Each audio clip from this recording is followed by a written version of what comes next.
Aqui nós apresentamos a ideia da estrutura hierarquizada e assimétrica piramidal. No caso, nós estamos vendo uma pirâmide, mas bidimensionalmente poderíamos pensar nisso num cone, em que nós temos num topo o dólar, na sequência o euro, outras moedas de países mais sólidos e as moedas periféricas. Essa releitura da pirâmide do Cohen é do trabalho que está referido aí abaixo, da professora Daniela Prates, do professor Plion e do professor Bruno Conte, que é resultado da tese de doutorado do Bruno, orientado pela professora Daniela e pelo professor Plion. A ideia que o Bruno procura desenvolver é que exatamente são os distintos níveis de liquidez, compreendido aqui como a capacidade que os instrumentos monetários, as moedas têm de se transformar em outros ativos a baixos custos de transação, ou de terem a possibilidade de aquisição de outros bens, serviços e ativos, é o que diferencia as moedas. As moedas internacionais mais sólidas, como o dólar, são muito mais líquidas. Elas permitem que os agentes se sintam mais seguros. Nos momentos de muita estabilidade, de força, algumas moedas periféricas, inclusive, podem ser usadas para captação de recursos internacionalmente. Então, a emissão de instrumentos de dívida nas moedas periféricas no plano internacional. Agora, em momentos de crise, é que se expressa a busca pela segurança, que é, em grande medida, a busca pela liquidez. Eu vou me posicionar em dólares, em euros, em instrumentos líquidos em dólares e euros, que eu posso transacionar, vender e comprar rapidamente quando eu quiser e transformar em poder de compra imediato. Títulos de dívida, particularmente títulos de dívida do Tesouro dos Estados Unidos. Vamos ver o esquema analítico que o Bruno desenvolveu na tese dele e que é publicado neste trabalho aí citado e em outros.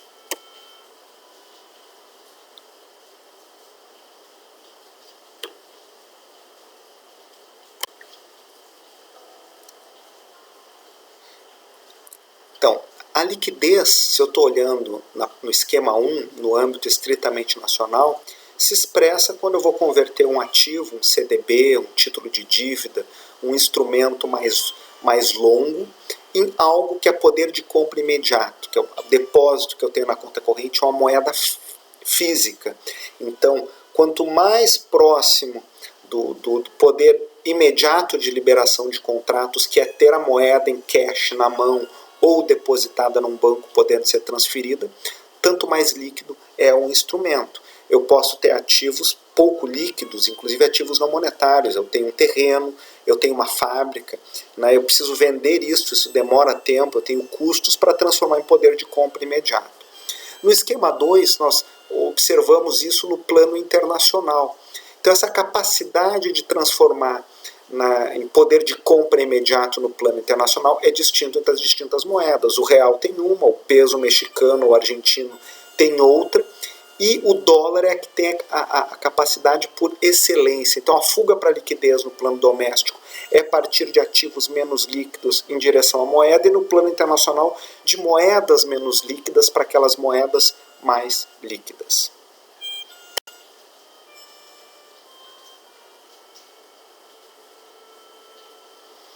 Voltando à ideia do poder monetário como um fenômeno complexo, a forma como esse poder se expressa, nós recorremos de novo ao Benjamin Cohen no seu trabalho Currency and State Power, em que ele diferencia a ideia da autonomia da ideia de influência. O que é isso? O que é autonomia? É a capacidade que um Estado vai ter de postergar ou reduzir custos de ajustes macroeconômicos, especialmente de ajustes de balanço de pagamentos. Então, será dito que um país tem mais autonomia quanto maior essa sua capacidade. Particularmente quando os outros acumulam, nós vamos ver, quando os outros acumulam riqueza na minha moeda, eu consigo emitir instrumentos de dívida e vender ativos e financiar, por exemplo, déficits em conta corrente num volume muito maior e num custo muito menor.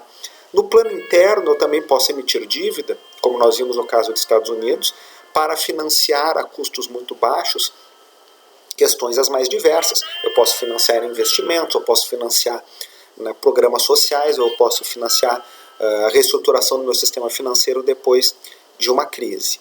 Ora, quanto maior o nível de autonomia que eu tenho, autonomia sempre relativa, maior é a capacidade de influência. Até porque, se os outros estão usando a minha moeda ou instrumentos determinados da minha moeda, eu tenho poder, uma alavancagem, né, sobre esse outro. Mudanças no valor da minha moeda pode afetar o patrimônio e a riqueza dos demais.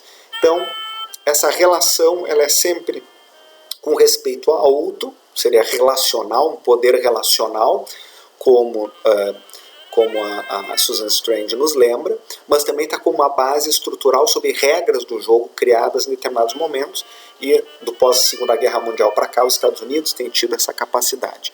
Mas o Cohen trabalha essa dicotomia autonomia e influência. E também expressa os elementos de assimetria e as vantagens de estar no centro. Em outros trabalhos, do centro, a posição cêntrica, ele vai expressar os custos e benefícios também de se estar numa posição cêntrica, numa posição hierárquica superior, em que a minha moeda nacional torna-se uma moeda internacional.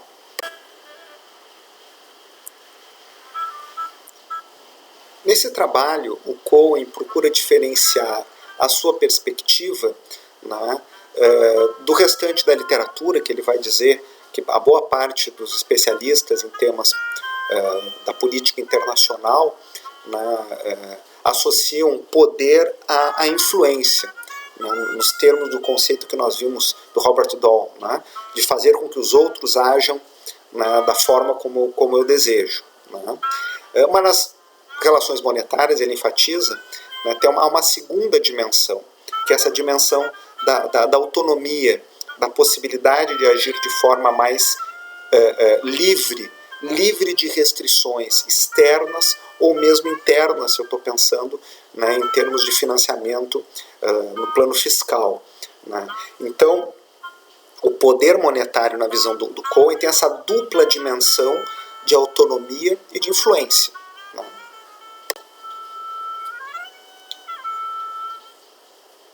Para o Cohen, no plano monetário, a autonomia é importante, porque ela é um pré-requisito para a influência. A análise dele sobre balanço de pagamentos mostra isso. Quer dizer, eu poder ter déficits muito maiores, e lembrem, os Estados Unidos não à toa é o país que tem o maior nível de déficit, historicamente dos anos 70 para cá, e por decorrência, déficits sucessivos em conta corrente, como nós vamos ver no tópico 2 da nossa disciplina, revisando o balanço de pagamentos e revisando essas relações. Eu já vou adiantando essa ideia. Déficits permanentes de balanço de pagamentos, que significa, no fundo, que eu gasto mais do que eu tenho de renda. Eu consigo fazer isso vendendo mais ativos para o mundo e assumindo mais passivos do que o contrário. Então, os dados são muito contundentes e nós vamos observá-los. Os Estados Unidos, entre aspas, é o país mais endividado do mundo e consegue gastar mais do que tem. É a maior economia, mas os seus agentes, suas empresas, suas famílias, gastam mais do que a renda disponível internamente nos Estados Unidos. E, portanto, o déficit em conta corrente, em balanço de pagamentos, é uma forma de observar este fenômeno. E consegue-se fazer isso a custos baixos e a risco baixo para os Estados Unidos, exatamente porque o mundo deseja ter dólares, deseja ter ativos denominados em dólares.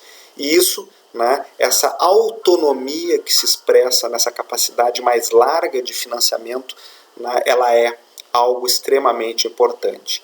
E é esta autonomia que estabelece o poder que um governo tem de influenciar os demais na visão do Cohen.